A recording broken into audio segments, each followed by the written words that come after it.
Representative Hayes, there was an important piece of legislation heard in the House Transportation Committee this week, right? Right. Earlier this week, we voted on the House Transportation budget in committee. And before we did that, we received quite a few briefings on the mechanics of the budget and how it's all put together. And, there's a lot of parts of the budget that I like, but there's still some policy issues there that I would like to see addressed before I come to a yes vote. What are some other things that you like about the budget, and what are some things that you don't like? And some of the things that I do like about the budget is it provides funding to fully fund the rest of the two 144 car ferries that are being built in large part by Nichols Brothers Boats on Whidbey Island.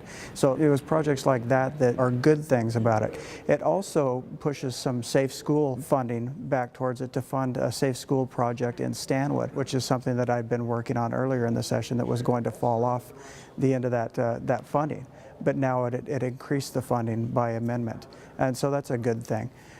When it comes down to the downsides of this budget, is it really doesn't address some of the reforms that I would really like to see.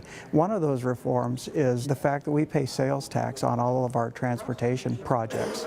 And this is a huge cost driver when it comes down to paying for our transportation projects and why it's so much more expensive in Washington State to fund transportation projects.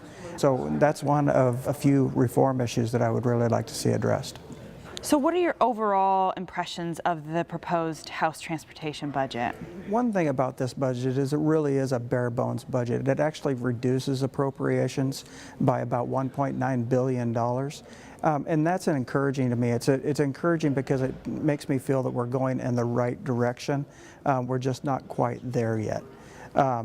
So it's a no new dollars budget, and I really do believe that that's a positive aspect of it. So in the next few weeks, how will both chambers come to an agreement on a final transportation budget? Well, it's back to the negotiations that are going on between the Republican and Democrat House caucuses. It's going to come to the floor for a vote.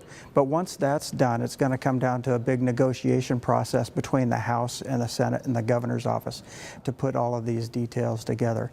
And I think it's just very important for our caucus to keep our points strong and our points of reform.